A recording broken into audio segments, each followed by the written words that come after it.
Today, I'm first going to give you an update for CCA, and then we'll go into the message for today. And let's start with this. The Lord is mighty. He is mighty. Yeah, we had several challenges over the course of last year that tested our ability to trust in His faithfulness.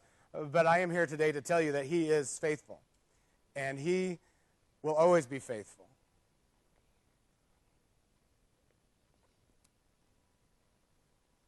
He has given me personally Psalm 23:3 kind of summer, where the psalmist David tells us that the Lord restores our souls. And I am so excited. I've never looked forward to a school year like am looking forward to this school year. He's given me a renewed spirit and determination that, Mike can tell you it's nothing short of a miracle. That's a long story I'm not going to go into, but he just reminded me. I am going to go into it because I said it. Mike and I were praying about what to do because we both knew the year was challenging, and God answered our prayer miraculously in a matter of days. He is faithful. He is faithful, and He knows our hurts and our weaknesses. We've had a lot of changes this summer that are exciting. We are doing an online tuition payment service, which I personally love because it makes my life easier. We're also doing online uniform ordering, which, again, makes my life easier, so I'm selfish. I like that. And we're also switching to becoming a Becca curriculum-based school. When I started this school, I wanted to give, and you teachers can probably relate to this, as an administrator, I wanted to give my teachers a budget and let them do whatever they wanted to do as far as curriculum and spending their money on their classroom. Well, over the course of years, I've discovered that that's a decision that teachers don't really want to take the time to make. They want to do their job. It's hard enough to show up with a lesson plan ready to go, let alone do all the research involved with picking a curriculum.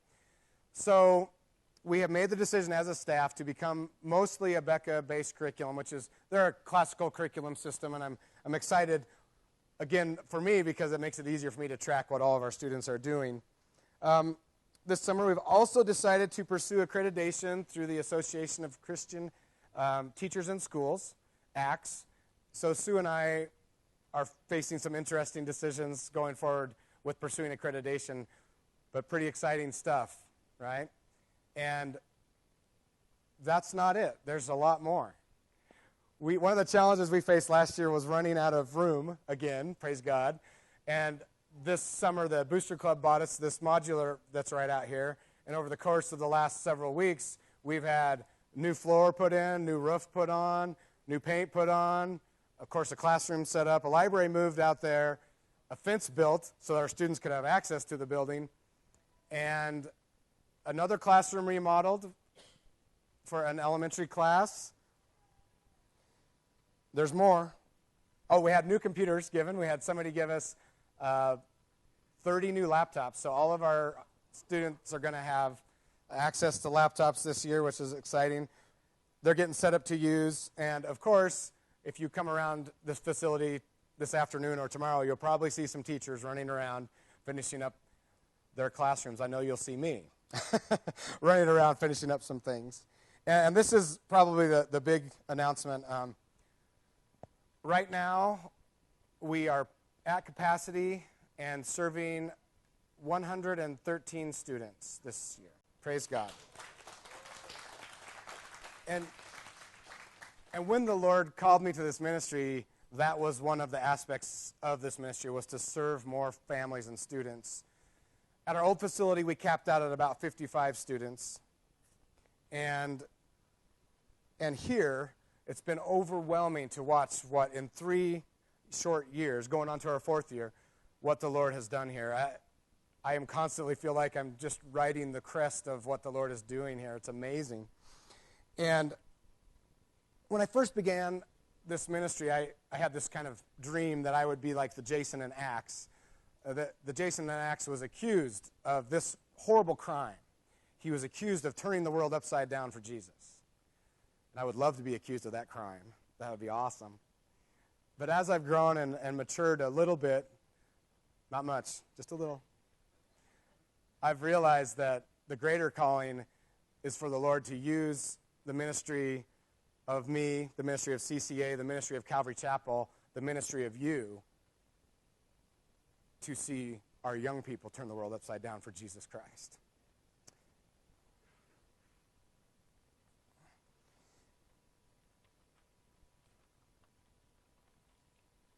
The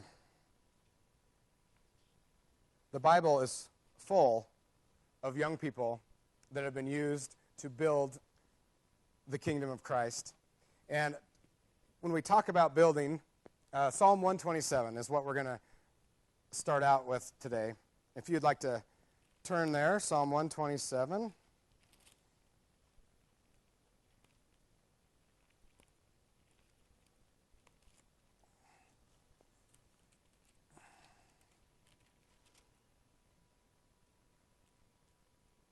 And if you'd stand with me, please, if you're able, we will read Psalm 127.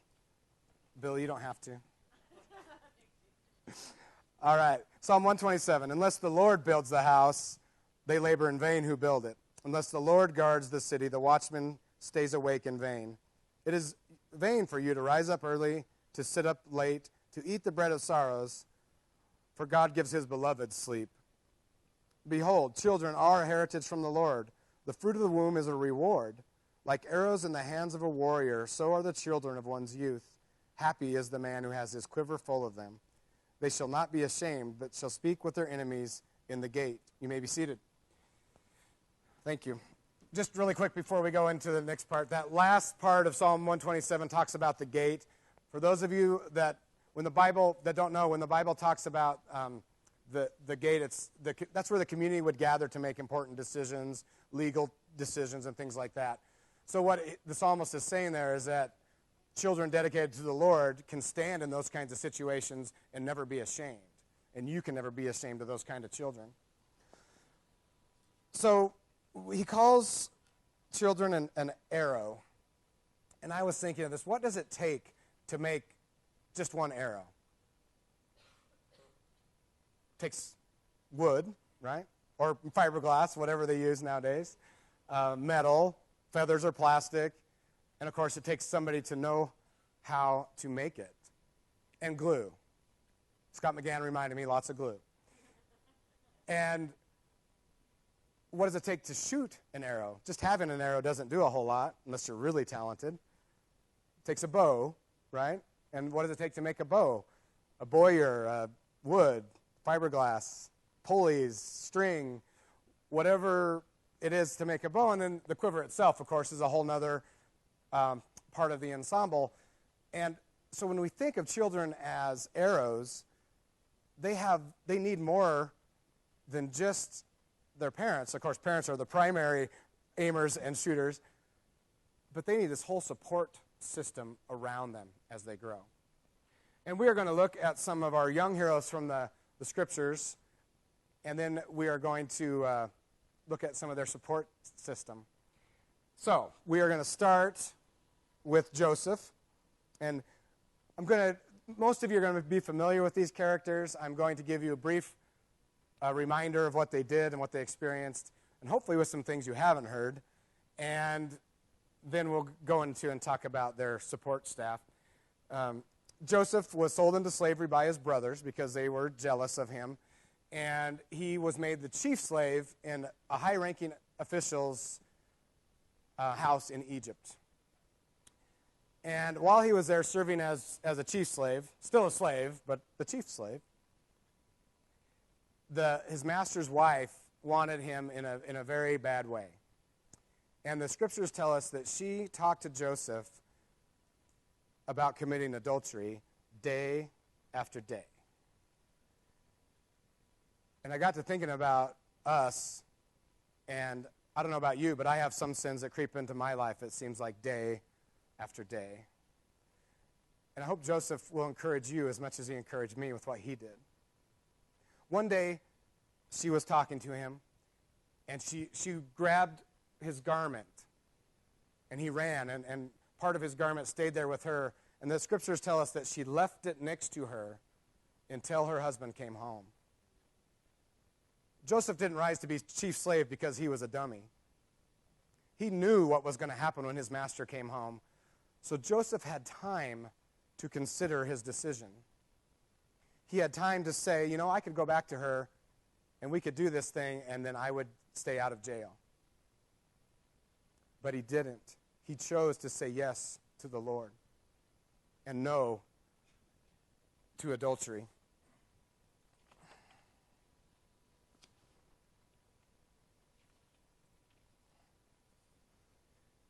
And when I think about us and our struggles with the day-to-day combat we have with sin, I want to remind you that Joseph was a slave and then a prisoner for 13 years before the Lord accomplished his will in Joseph's life and made him the second most powerful man in the world. 13 years of waiting on the Lord. And some of you know how hard that is. But Joseph is a reminder to you of how faithful God is. When Joseph faced this decision to either go into prison or just commit one not so little sin, he was 17 years old. Our next hero is Miriam. Moses' sister Miriam, you guys have all heard the story about little baby Moses getting put into the Nile in the basket and getting floated down to the princess's bathing party and becoming part of the royal household. And when the cartoons show us Miriam, they kind of show her joyfully hopping down the Nile to guide her baby brother to this Pharaoh's daughter. But I want you to consider that the Pharaoh's daughter and this group of royalty, for months at least, we don't know the time frame, but at least months, has been giving partial birth abortions, death by drowning, or death by crocodiles to little boys just like Miriam's brother for months. Miriam was a slave approaching these masters who were killing her people. And she weaved her way through that audience of royalty and servants, and she went to this master of masters, the Pharaoh's daughter, and said, "Excuse me, but if you're not going to kill that boy, I know somebody who can feed him." She was 11 years old. Incredibly brave. Kind of a sidebar, but kind of not. How many of you, when you were growing up, had parents give you a chore and you did it part way or not at all? Miriam had that choice here. She could have followed Moses part way, saw that he was going to get rescued, and then went home. But she didn't. She was brave. She went before those people. And not only did she save her brother, she got her mom a job in the palace to take care and help raise her son. Miriam's brother, but her son. What a brave little 11-year-old. Samuel is our next hero. Now, Samuel had a really weird upbringing. Samuel's mom, Hannah, was so desperate to have a child that she was at the temple praying, and the priest Eli, that's Eli there, Eli came out and accused her of being drunk because she was praying without speaking, and he said, "Go home, woman, you're drunk." And she said, "No, I'm not. I just want a kid so bad." And she made a deal. She said, "Okay, God, if you give me a boy, I will give him to the temple to serve." And God listened, and he said, "Okay." And she had this boy, Samuel, and as soon as Samuel was weaned, she took him to live with Eli at the temple. And Samuel, this little boy, I'd like to read about it. Oh, that reminds me. Today we're going to be doing a lot of hopping around through the scriptures. We're not going to stay in one passage like we normally do. So if you have a Bible and want to go with me, we will be going to 1 Samuel chapter 3. 1 Samuel chapter 3.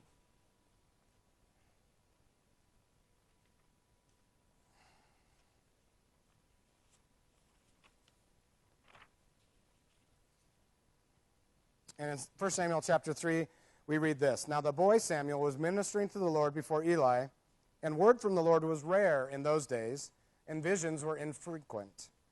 And it happened at that time as Eli was lying down in his place, now his eyesight had begun to grow dim, and he could not see well, and the lamp of God had not yet gone out."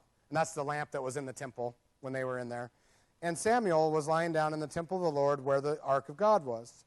In verse 4, and then the Lord called Samuel, and Samuel said, "Here I am." Then Samuel ran to Eli, and he said, "Here I am, for you called me." And Eli said, "I did not call you. Go lie down again." So Samuel went and he laid down, and the Lord called again, "Samuel." So Samuel arose, and he went back to Eli, and he said, "Here I am, for you called me." And Eli answered, "I did not call, my son. Go lie down."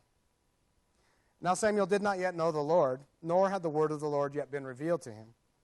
So the Lord called Samuel again for the third time. And he arose and went to Eli, and he said, "Here I am, because you called me." And Eli discerned that the Lord was calling the boy, and Eli said, "Go and lie down. And it shall be, if he calls you, that you shall say, 'Speak, Lord, for your servant is listening.'" So Samuel went and he laid down. And the Lord came and he stood and he called Samuel again, "Samuel, Samuel." And Samuel said, "Speak, for your servant is listening." And from this event of saying yes to the Lord's call, Samuel went on to become, in my opinion, the baddest judge and prophet to ever walk the face of the earth. He was amazing. He led armies into battle. He crowned kings. He stood up to kings. He was not afraid of anybody. He loved Israel so deeply that when he went to them and they chose a king over God, that he got frustrated, but he never left them.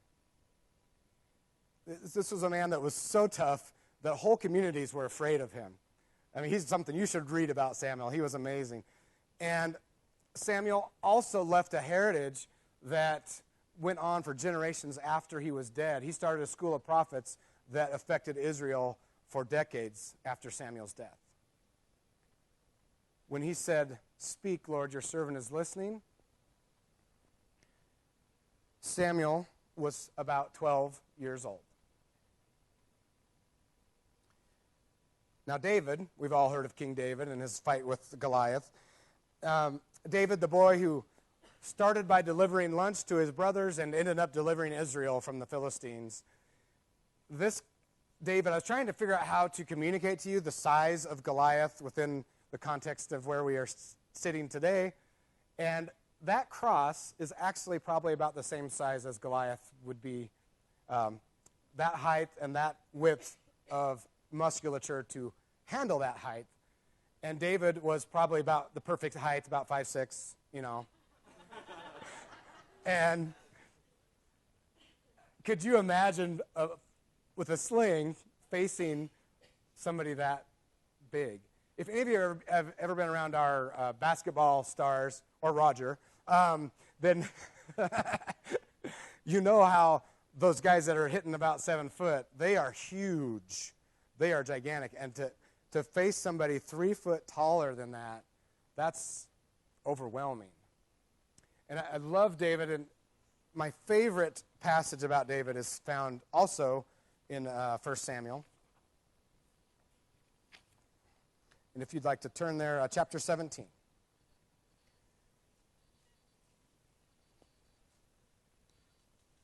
And if I was a little bit braver, I would probably be a little bit more dramatic with this scene. But it is fascinating to think about this.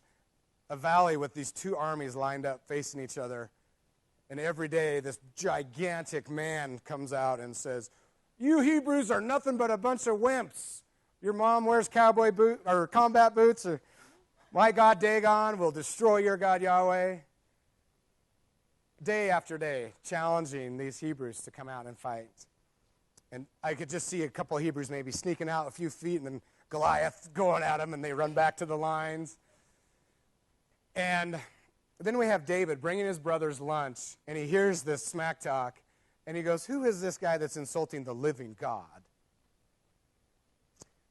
And what a brave young man. And my favorite passage about David is in 1 Samuel 17, starting with verse 41. Then Goliath came on, and he approached David with his shield bearer in front of him. And when the Philistine looked at David, he disdained David, because David was but a youth and ruddy with a handsome appearance. And the Philistine said to David, "Am I a dog to come at me with sticks?" And the Philistine cursed David by the gods of the Philistines. And the Philistine also said to David, "Bring it. I'm going to feed you to the birds." I'm going to give your bones to the jackals. And David's response, it's amazing. It's amazing. And David said, you come to me with a sword and a spear and a javelin, but I come to you in the name of the Lord of hosts, the living God of Israel, whom you have taunted. This day the Lord will deliver you into my hands, and I will strike you down and remove your head from you, and I will give the dead bodies of the Philistines to the birds and the jackals, that all the earth may know that there is a God in Israel. And amen, yeah. That all this assembly may know that the Lord does not deliver by spear or by sword, for the battle is the Lord's, and he will give you into our hands. Praise God. And sometimes I wish I could do it with sword and spear, but I can't. It's by Yahweh's power alone that we have a chance in this place. And God used this young man, this willing tool, to win the greatest single one-on-one combat, in my opinion, in history. And you guys know the rest of the story. David's knocked Goliath down with his sling, slew him with his sling, and then finished the job.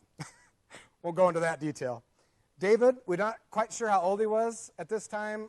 Most people think he's about 15, 16 years old.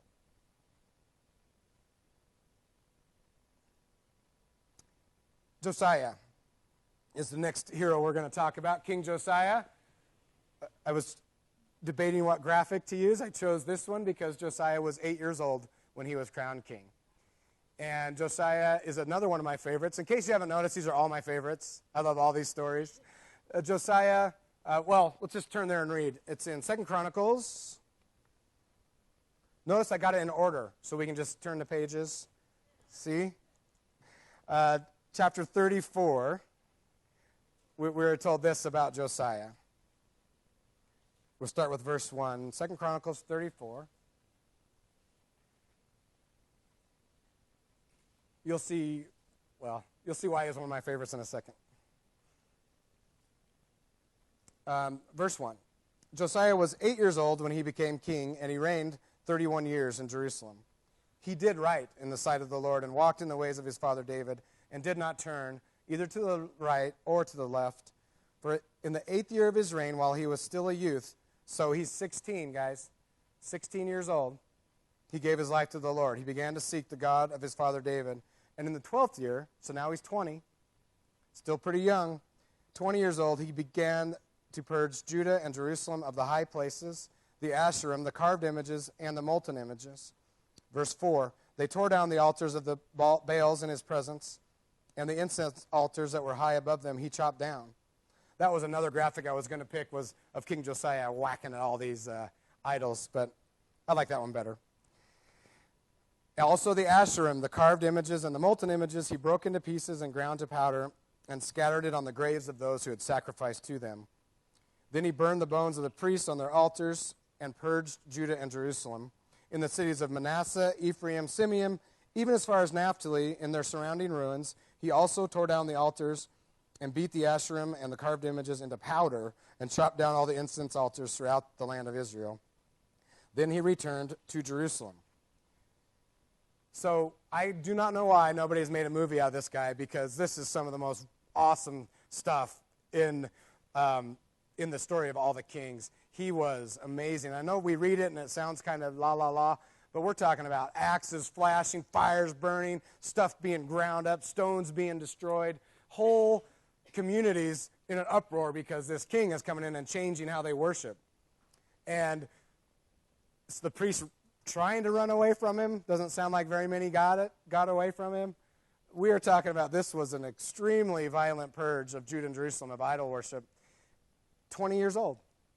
Gave his life to the Lord at 16. 4 years later, he is changing a nation because he said yes to the Lord. 8, 16, and 20. He said yes to the Lord's calling in his life. My favorite verse is in 2 Kings about Josiah. Just one verse, so I'm just going to read it to you. Before him there was no king like him, who turned to the Lord with all his heart, and with all his soul, and with all his might, according to all the law of Moses, nor did any king like him arise after him. And I don't know about you guys, but it's time we had some leaders in our country that were like this. And you guys play a big part in that.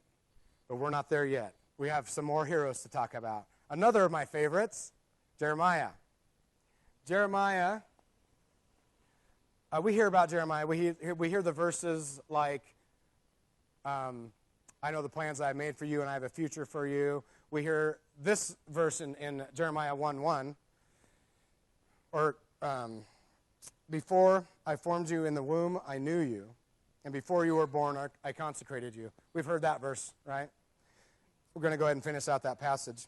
I have appointed you as a prophet to the nations. And then Jeremiah said, Alas, Lord God, behold, I do not know how to speak because I am a youth. And every speech class that I've ever taught says that same thing to me. I don't get that. But the Lord said to me, Do not say I am a youth, because everywhere I send you, you shall go. And all that I command you, you will speak. Do not be afraid of them, for I am with you to deliver you, declares the Lord. Then the Lord stretched out his hand, and he touched my mouth, and the Lord said to me, Behold, I have put my words in your mouth. I have appointed you this day over nations and over the kingdoms, to pluck up and to break down, to destroy and to overthrow, to build and to plant. And most of us have probably heard at least part of that chunk of Scripture a time or two in our life. What we don't hear is in chapter 2, verse 17. God says this, Now gird up your loins and arise. And gird up your loins means get ready to run or fight. Get ready for action. Gird up your loins and arise, and speak to them all which I command you. Do not be dismayed before them, or I will dismay you before them. Now behold, I have made you today as a fortified city, and as a pillar of iron, and as walls of bronze against the whole land, to the kings of Judah, to its princes, and to its priests, and the people of the land. They will fight against you, but they will not overcome you, for I am with you to deliver you, declares the Lord. So in other words, God just told Jeremiah, everybody will be against you. Your friends, your family, your government, your priest, the whole land, you will be alone. 17-year-old boy against the nation. A 17-year-old boy against a nation. What faith?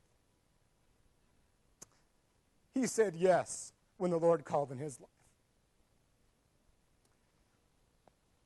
Our last hero we're going to talk about is one of my favorites, Esther. Esther, though you guys all have heard, the king of Persia got mad at his wife. In VeggieTales, she wouldn't make him a sandwich, so he kicked her out. And they did a beauty contest across the land of Persia, which was the whole known world, by the way. We're talking to a lot of people. And Esther won the beauty contest. Yay, lucky Esther. This lucky girl got married to a guy who could kill her if she came before him unannounced. That's how lucky Esther was. And we've all heard that part. And we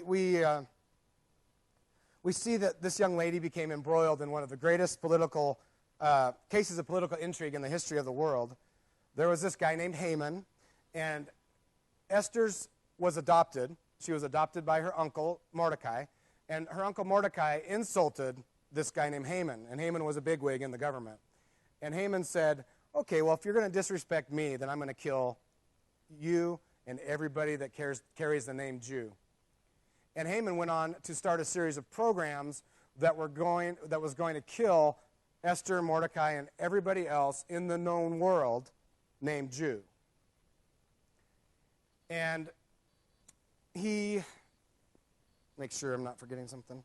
In Esther 3:13, we see the results of his programs. And this is just one verse. And this is what happened from Haman's hatred of the Jews. Letters were sent by couriers to all the king's provinces to destroy, to kill, and to annihilate all the Jews, both young and old, women and children, in one day, the 13th day of the 12th month, which is in the month Adar, and to seize their possessions as plunder. So could you imagine being married to the king who just signed this law to kill all of your people? Esther stood up to the equivalent of our CIA, NSA, and FBI all rolled into one in this man named Haman. She stood up to a man who bankrolled this program out of his own money to the tune of over $230 million. And her uncle found a way to stop the world's most powerful government to save a people and to change the world, change history. That event in Persia changed history. She was chosen by men because of her beauty. But she was chosen by God because of her courage. Esther was about 14 years old when she stood up and said no to fear and yes to the Lord's call in her life. And none of these young people woke up one day and said, well, I guess it's my day to change the world for the Lord. They're just like us, trying to get through life, understand God. Why is God doing this? Why is this happening? And the Lord called, and they just said yes. They walked in the paths that he set before them. And the Bible doesn't expressly mention this, but I will guarantee you that none of those heroes we just talked about said yes to the Lord without a network of adults and groups of adults around them to support them, to help them grow. For Joseph, we know all about Jacob. The guy whose name got changed to Israel, that was Joseph's dad. We know that Jacob raised Joseph to have an intimate relationship with the Lord. Miriam, the parents of Miriam and Moses and Aaron stood up to the world power government and chose God's ways over the ways of government. And Miriam had this great example of female leadership in her community where these two midwives, Shiphrah and Puah, were told to give partial birth abortions to the Hebrew babies. And they said no, they didn't do it. They said no, and Miriam got to watch the Lord bless these female leaders in her community, stand up to the government, and have them for her example. I kind of chuckle when I hear people say, oh, that Bible is just an old book of folk tales written by men for men. It's all patriarchal in nature. And my response is, well, you haven't read the Bible then, because there are some amazing, powerful female leaders all throughout the Scriptures. And Miriam had the blessing of having two of those in her life, to be that network of adults around her. Samuel had his mom, Hannah, who kept her word, showed her son how real God is by keeping that word. Moms, could you imagine? As soon as you wean your kid, you're going to give him over to the temple? That is a faithful woman. She was incredibly brave. And then Eli did a horrible job with his own kid, his own sons. But he raised Samuel to say, speak, Lord, your servant is listening. And we look at David. David's network of adults started before he was a glimmer in his dad's eye. Boaz, the guy that married Ruth in the Bible, was David's great-grandpa. And God started building up that family 3 generations for David to achieve his purpose. That's a lot of building up of a network of adults around a young man.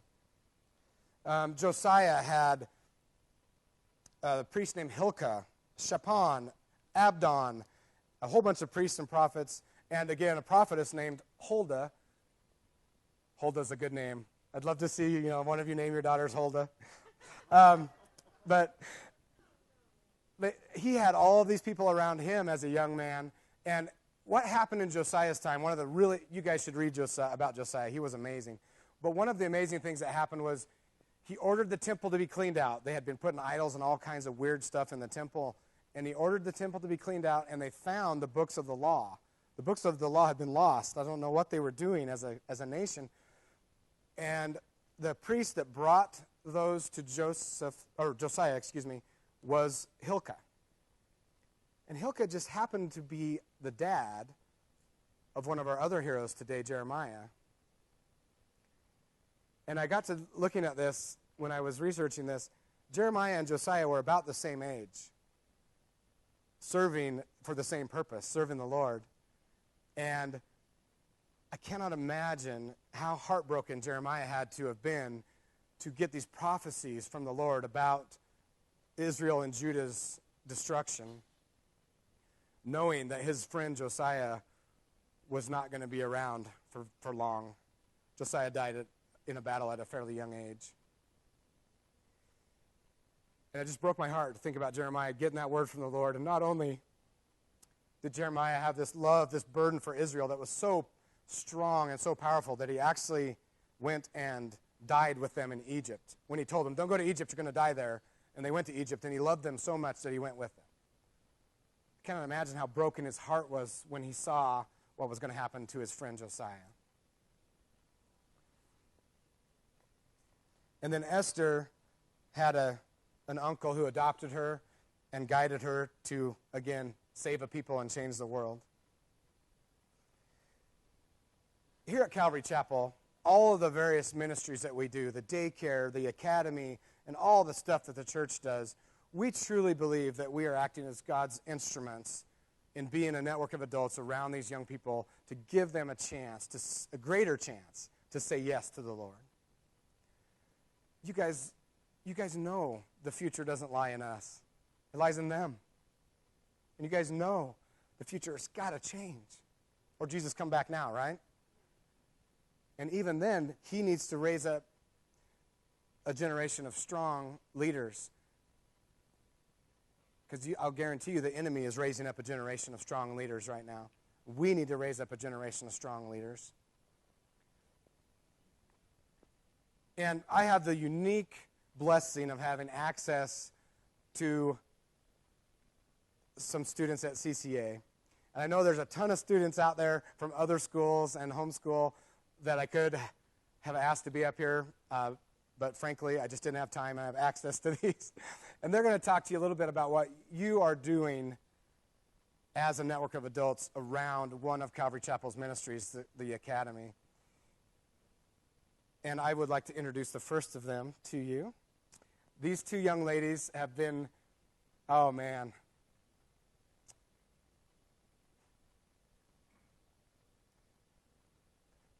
known them since preschool. They're getting ready to graduate. So they're the first group of graduates we've had from preschool all the way through. And I've known them, for a lot of time. And they're more than just students to me. They're my friends. And I'm so honored to have them here today to share with you what the Lord has done through the ministry of Calvary Christian Academy. Please welcome our first speaker, Amanda Howard.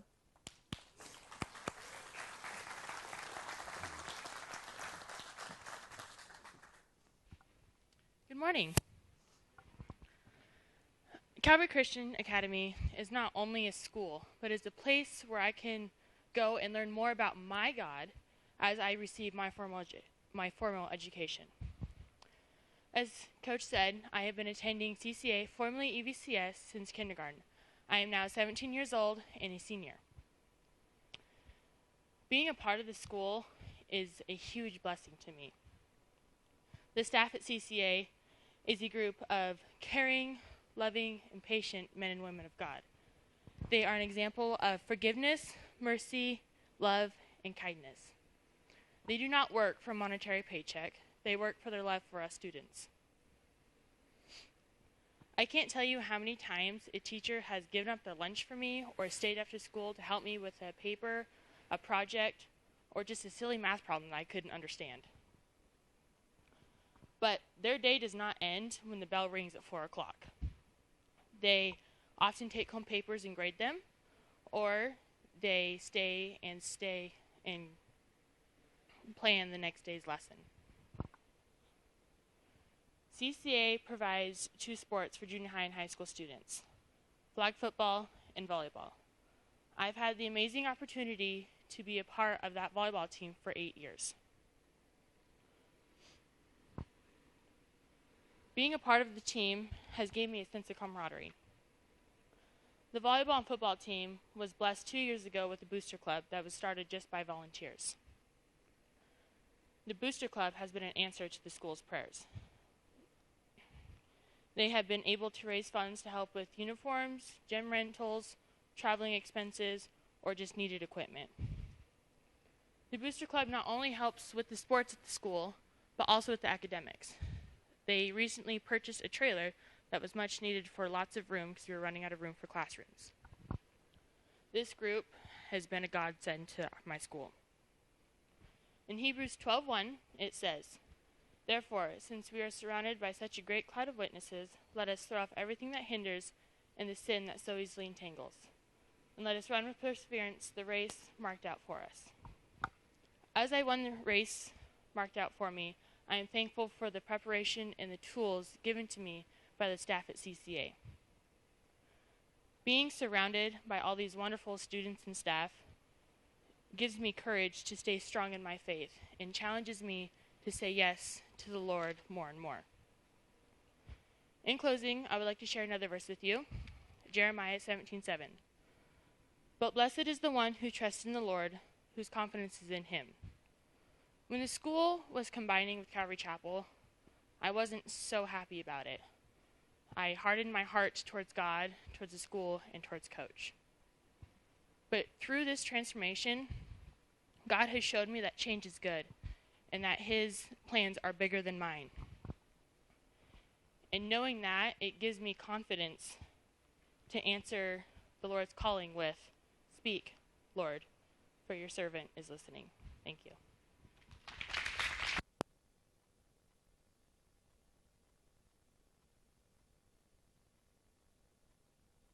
Our next speaker, please welcome Emily Potts.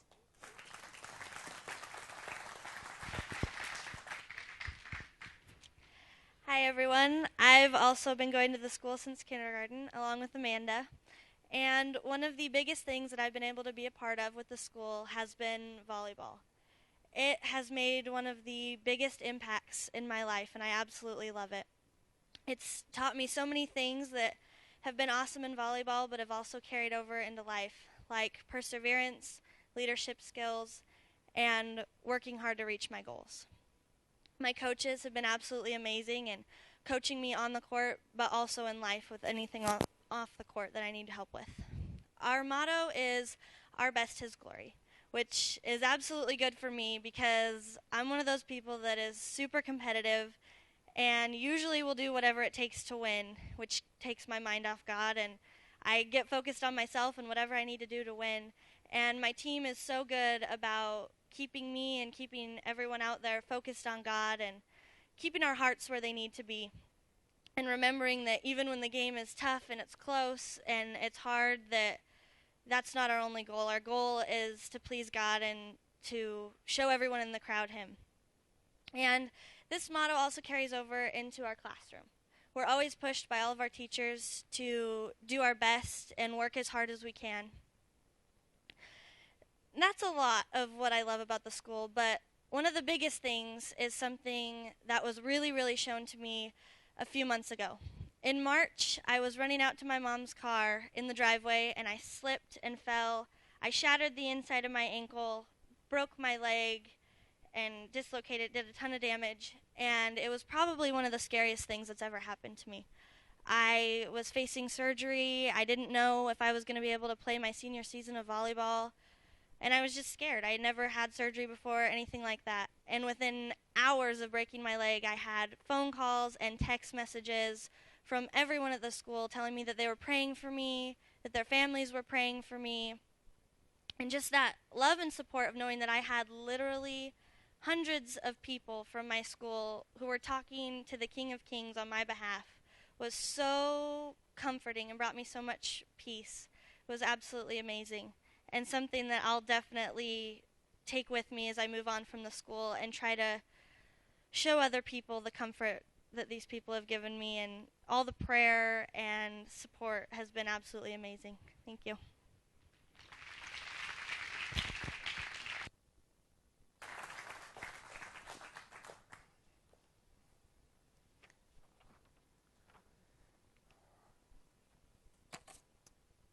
Now here's the part where I remind you where you come in on this. Those are just two examples of the young people that we get to affect as the network of adults at Calvary Chapel. There's kids in public school, homeschool, and private school, charter school, that we all have a chance through loving and serving them to affect tomorrow for Jesus Christ. I'd like to read Psalm 127, parts of it again to you. Unless the Lord builds the house, they labor in vain who build it. Unless the Lord guards the city, the watchman keeps awake in vain. Guys, we are appointed to be builders and watchmen for the coming up generations. Behold, children are a gift of the Lord. The fruit of the womb is a reward. Like arrows in the hands of a warrior, so are the children of one's youth. How blessed is the man whose quiver is full of them. You here with these young people, I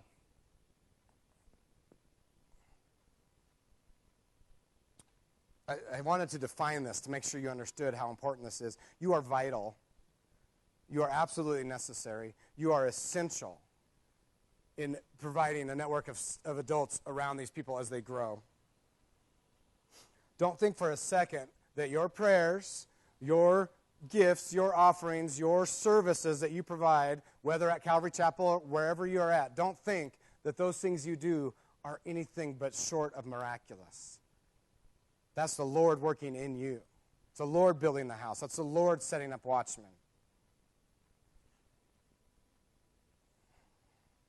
And like I said, at CCA, I have this unique ability to draw on some young people. But at this moment, if you are, I need some help from some of you. If you are 19 or younger, would you please just stand up really quick?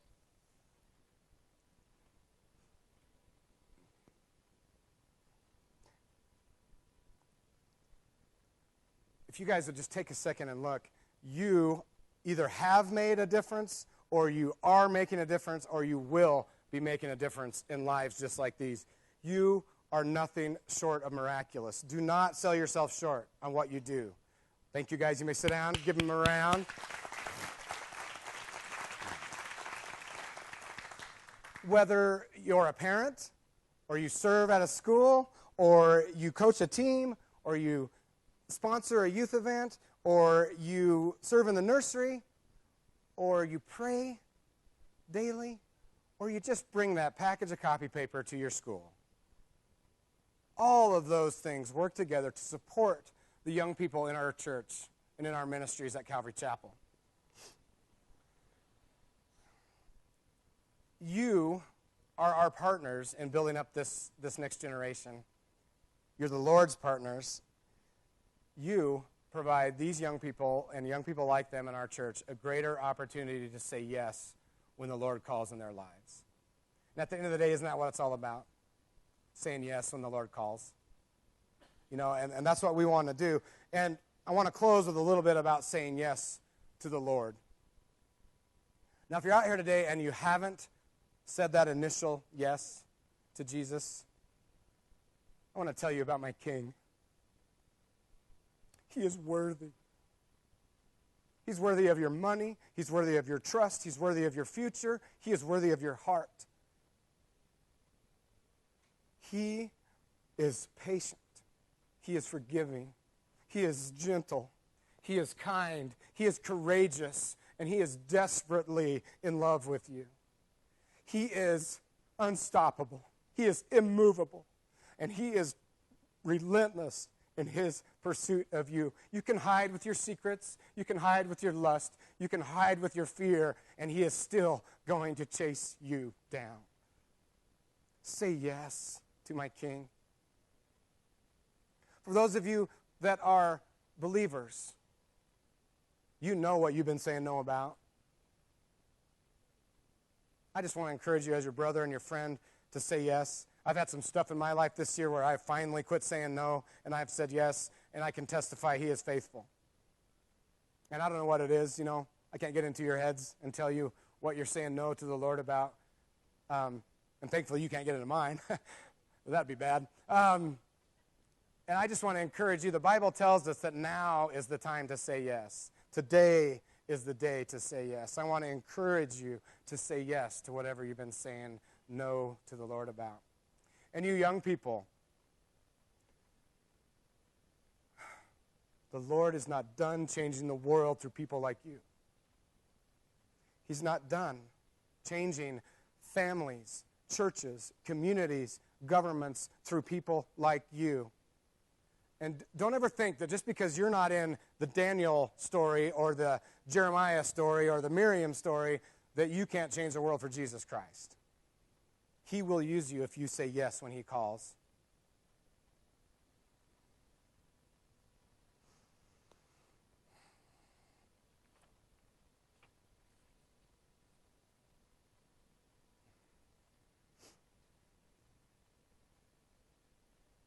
Before we go into communion, I want to pray, and then we'll go into communion. Just one more reminder. You are vital. You're vital. This next generation needs you to be in their lives somehow. They need you.